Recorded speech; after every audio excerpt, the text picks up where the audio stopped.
Pour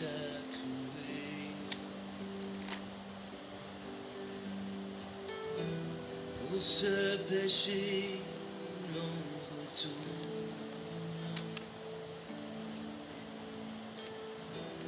Malgré le sang qui a coulé,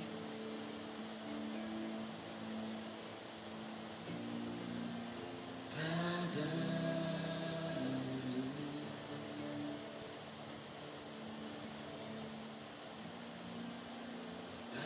Salut, chers amis en Jésus-Christ. J'ai la joie de passer un moment autour de l'Écriture sainte avec vous sur la célébration eucharistique du dimanche le 21 du temps ordinaire, où l'Église nous invite à réfléchir autour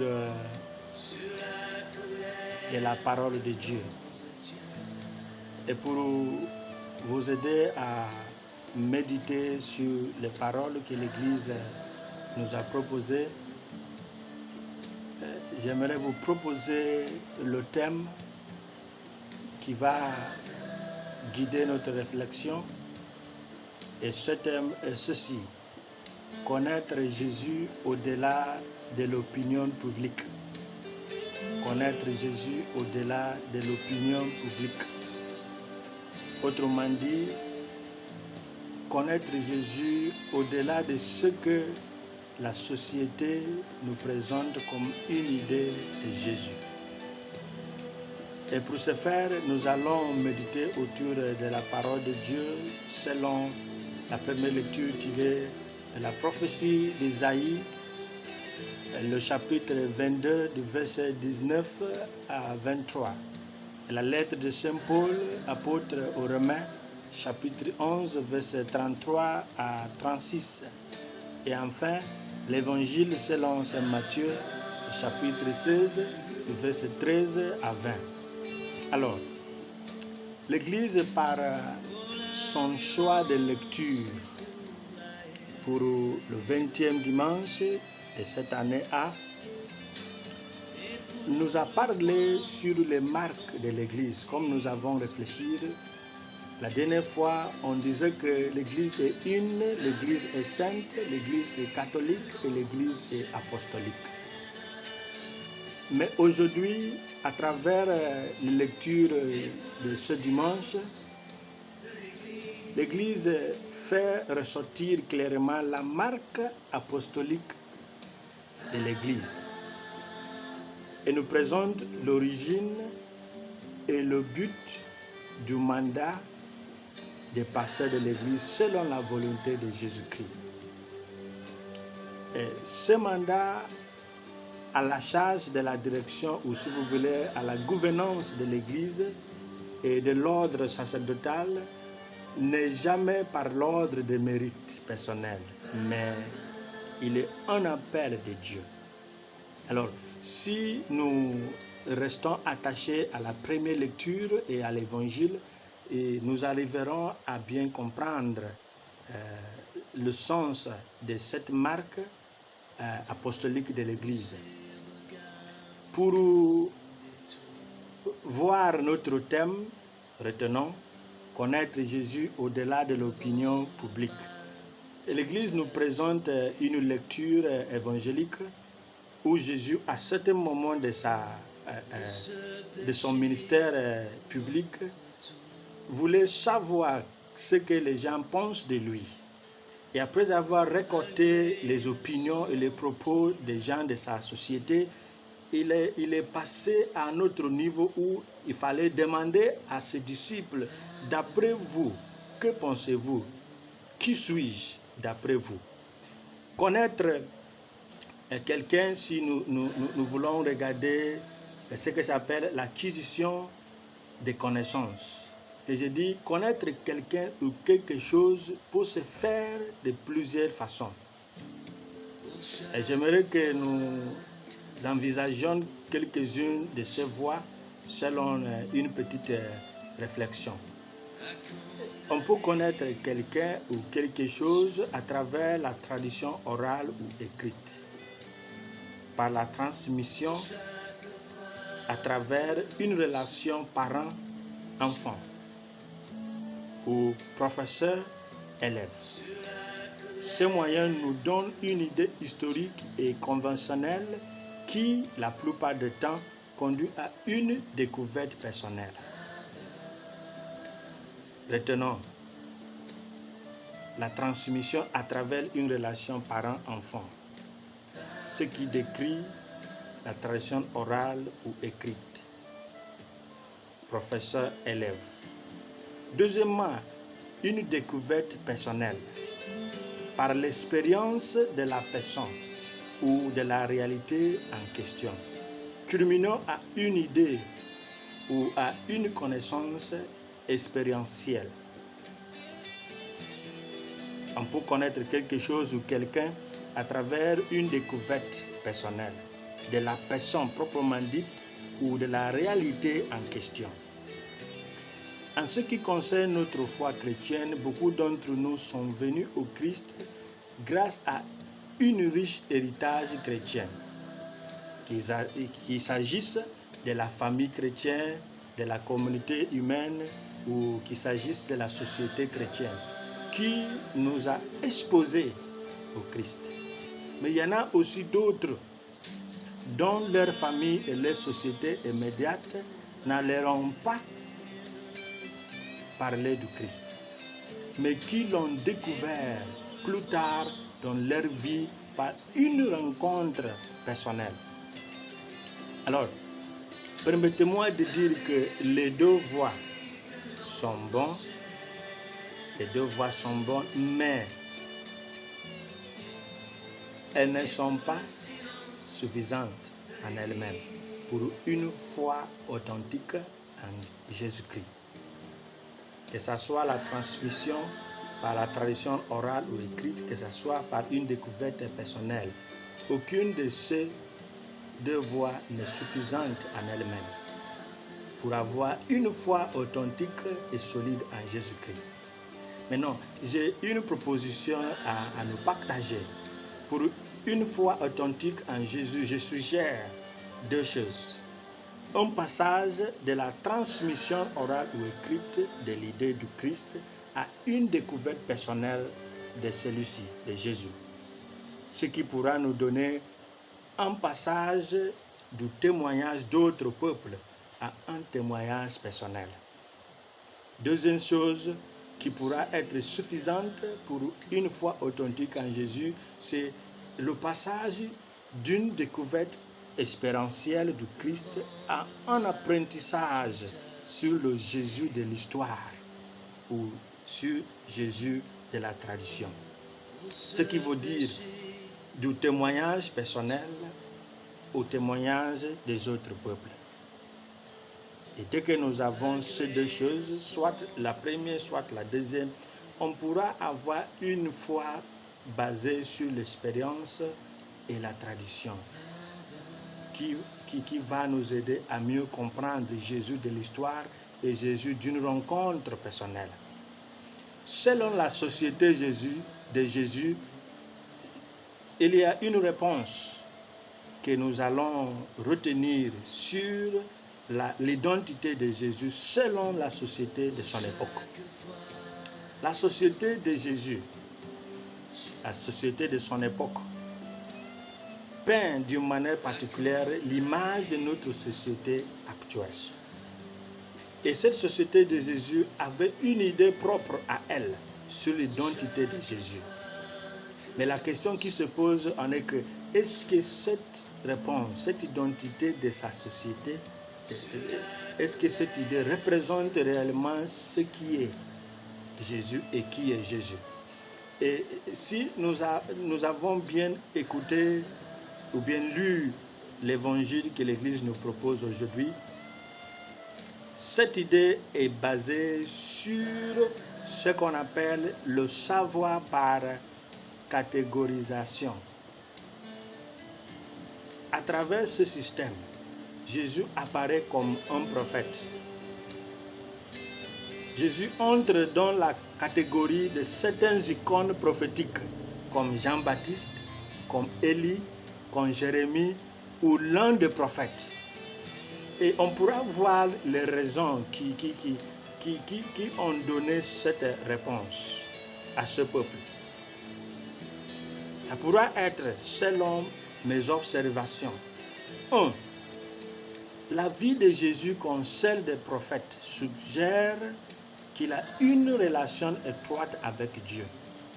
Et quand la Bible nous parle d'un nom de Dieu, et dans la mentalité juive, il nous présente quelqu'un qui partage un lien étroit avec Dieu, qui a un lien, une relation étroite avec Dieu, un homme de Dieu, ou on peut dire fils de Dieu.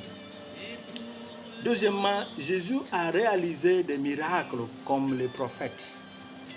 Et Jésus est un homme de forte prière. Troisièmement, Jésus a parlé et a enseigné avec audace et autorité comme les prophètes. Quatrièmement, Jésus a réprimandé les autorités civiles et politiques, même religieuses, de son époque, comme les prophètes. Cinquièmement, Jésus a vécu une vie austère et désertique comme les prophètes.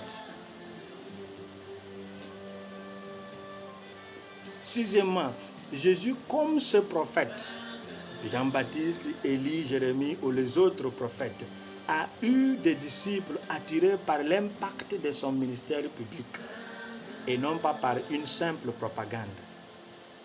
Et septièmement, selon ce que j'ai retenu, Jésus, comme ses disciples, avait à un moment ou à un autre prédit l'avenir.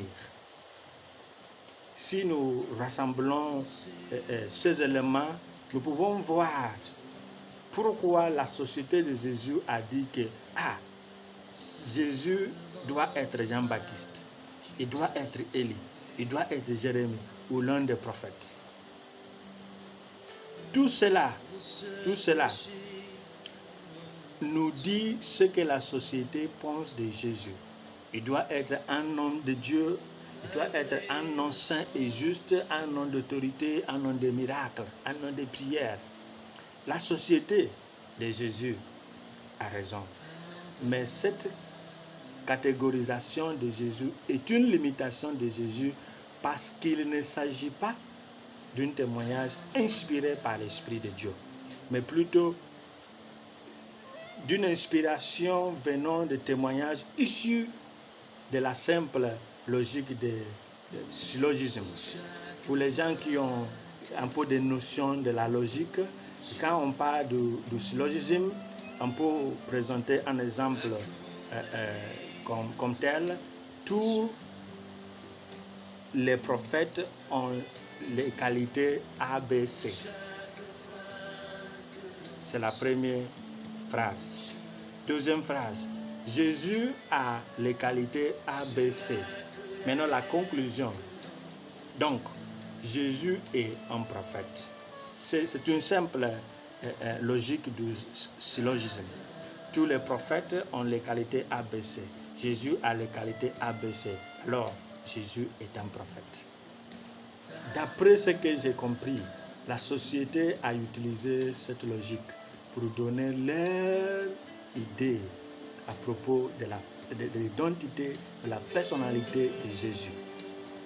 Alors, permettez-moi de dire que bien que la société possède ou ait une idée sur Jésus,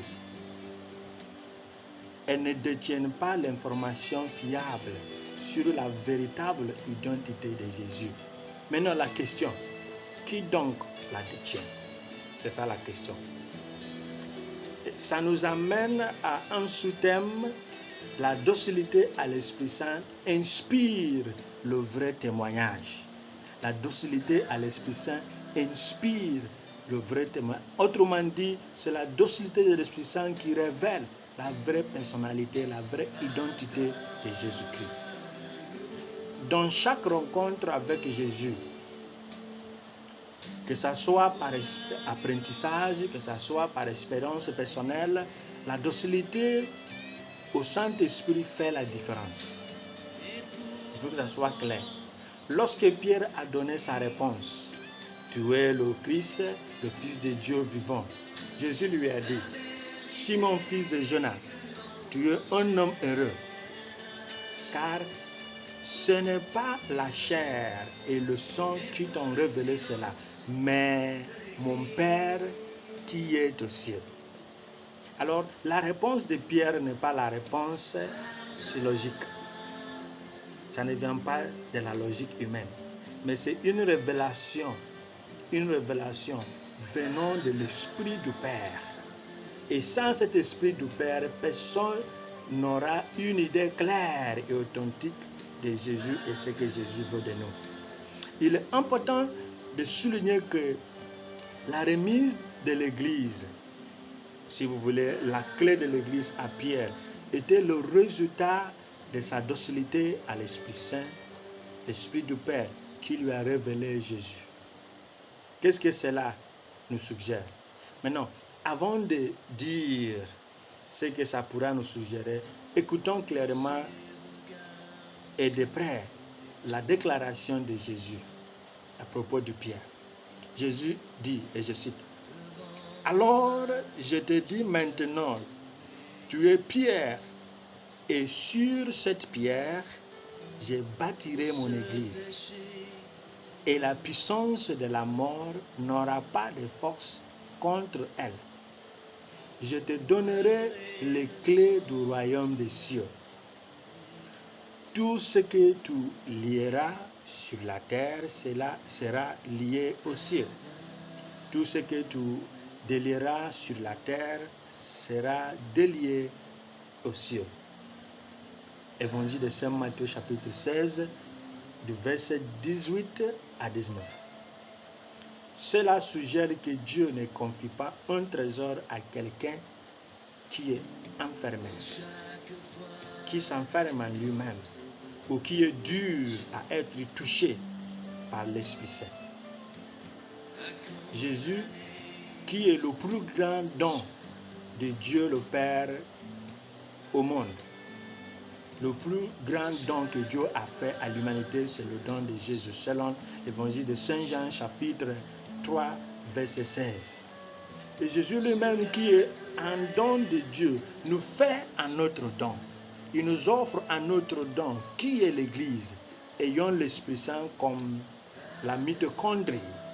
Alors, pour les gens qui ont une notion de la biologie, la mitochondrie nous parle de la granule de cytoplasme qui est indispensable aux réactions énergétiques de la cellule. Autrement dit, sans cette partie, la cellule n'existera pas. L'Esprit Saint est la force vitale, sans laquelle l'Église n'existe pas. Alors, une fois que l'Église perd de vue, une fois que l'Église marche hors de l'influence de l'Esprit Saint, elle devient un club. Je reprends, c'est essentiel. Une fois que l'Église change le chemin, décide de ne pas se laisser conduire par l'Esprit Saint, l'Église devient un amical, un club. Et ça sera important pour nous d'écouter Ignace de Laodicée, un patriarche orthodoxe. Il disait, et je cite, « Sans l'Esprit Saint, Dieu est distant. Le Christ n'est qu'un personnage historique. L'Évangile est une lettre morte. L'Église n'est qu'une organisation. L'autorité est la domination. La mission est la propagande. Et la liturgie n'est que nostalgie. Et l'amour chrétien est un travail d'esclave, sans l'Esprit Saint. Alors, mais avec l'Esprit Saint, le Christ est ressuscité et présent. L'évangile est une force vivante. L'Église est une communion dans la vie de la Trinité. L'autorité est un service qui libère le peuple. La mission de l'Église est la Pentecôte. La liturgie de l'Église est une mémoire, un mémorial, une participation, et l'amour chrétien est divinisé. Cela nous présente la place centrale qu'on ne peut pas blaguer avec, que l'Esprit Saint possède ou doit posséder dans l'Église. La première lecture est l'Évangile selon le choix de l'Église. En particulier, l'Évangile nous parle du mandat de Jésus au pasteur de l'Église. C'est notre dimension. Les pasteurs de l'Église, le pape comme tout autre pape, les évêques, les prêtres, à travers ce mandat et celui du mandat post-résurrection selon Saint Jean, le chapitre 20, 19 à 30, sont appelés à conduire les fidèles au royaume par leur ministère de l'enseignement, de la direction ou de la gouvernance et de la sanctification. Si nous revoyons ce que Jésus a dit, ce que vous liez sur la terre sera lié au ciel. Ce que vous déliez sur la terre sera délié au ciel. Et dans l'évangile de Saint Matthieu, après la résurrection, au chapitre 20, 28, Jésus a donné le mandat de l'enseignement, de la mission, d'évangélisation. Allez dans le monde entier, proclamer la bonne nouvelle. Celui qui acceptera sera baptisé. Sera baptisé. Et au chapitre 26 de cet évangile de Saint Matthieu, c'est l'annonce, la dernière scène où Jésus a institué la Sainte Eucharistie, donnant ce mandat aux prêtres de faire le mémorial de Jésus mort et ressuscité. Aujourd'hui, c'est la clé qui a été remise à Pierre, qui représente tous les pasteurs de l'Église. Et Pierre a reçu cette clé non pas parce qu'il était plus saint que les autres, mais parce que sa réponse montre quelqu'un qui est sous l'influence de l'Esprit Saint. Une autre chose qui est importante aujourd'hui à remarquer ou bien à retenir est que c'est Dieu seul qui nomme. Ça veut dire la vocation à cette charge d'être prêtre de l'Église est un choix que Dieu fait et c'est lui seul qui nomme. Notre première lecture nous dit comment il y avait à rétrograder Shebna, si vous voulez Shebna, de son poste de maître du palais. Selon le rédacteur, Shebna était un usurpateur de poste, si vous voulez, un imposteur. Peut-être il était un étranger qui était monté aux plus hautes dignités d'État, celle de maître du palais d'Ézéchias. Mais si nous lisons la version que le livre de 2 Rois nous présente au chapitre 18, verset 26 et verset 37 et chapitre 19, verset 2, qui est parallèle à la prophétie d'Isaïe au chapitre 36, verset 3 et verset 11 et verset 22, et aussi chapitre 37, verset 2. C'était Eliakim qui est présenté comme le maître du palais et Shebna a été rétrogradé au rang de secrétaire. Qu'est-ce que ça nous dit? C'est Dieu seul qui nomme, celui qui se norme, celui qui s'auto-proclame comme prêtre, comme choisi, comme le messager de l'évangile sera rétrogradé. Comme Pierre, aucun pasteur ne s'autoproclame, comme l'indique la lettre aux Hébreux, et je cite, « Personne ne prend cet honneur sur soi. Il faut un appel de Dieu, comme dans le cas d'Aaron. Et ce n'est donc pas le Christ, qui s'est donné la gloire de devenir grand prêtre, mais celui qui lui a dit, tu es mon fils, aujourd'hui je t'ai engendré. Et dans un autre texte, tu es prêtre pour toujours, de l'ordre de Melchizedek. Hébreux chapitre 5, verset 4 à 5. Qu'est-ce que ça nous dit? C'est Dieu qui choisit. Et quand il choisit, il sanctifie. Quand il sanctifie, il donne la grâce. Et l'homme doit accepter. L'homme doit accepter et accueillir la proposition que Dieu lui-même nous fait. C'est Dieu qui choisit.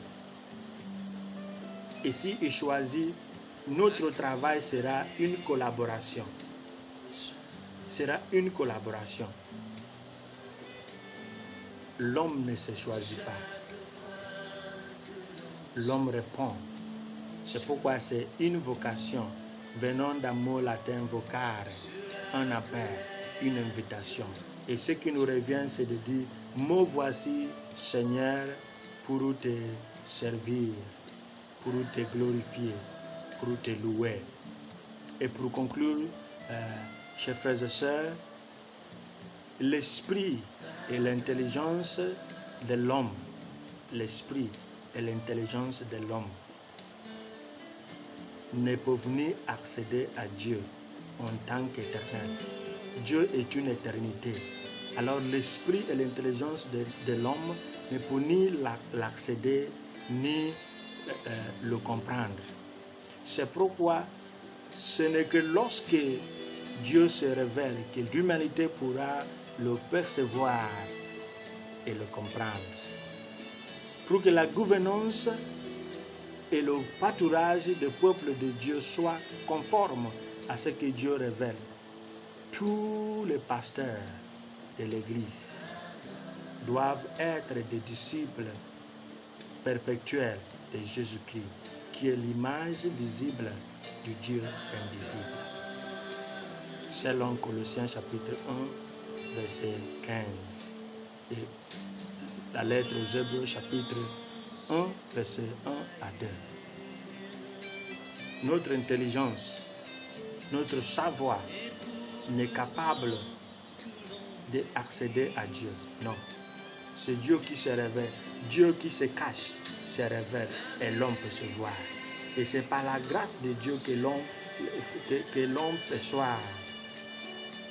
Sans cette grâce, Dieu peut se révéler et l'homme n'arriverait jamais à percevoir ni à comprendre. Alors aujourd'hui, je vous invite, mes frères et sœurs, à faire une prière pour tous les pasteurs, y compris celui qui vous parle, celui qui vous partage cette homélie, le Père Victor Namdi Newman, IB, CSSP. Nous prions pour tous les pasteurs de l'Église afin que leur humilité, leur docilité et leur confiance au Christ les fassent des bons bergers, des bons pasteurs de brebis du Christ, pour qu'à la fin, eux aussi soient comptés parmi les rachetés. Que le Seigneur, dans son amour et dans sa toute puissance, nous trouve dignes de sa bénédiction et qui nous accorde cette bénédiction au nom du Père et du Fils et du Saint-Esprit. Amen.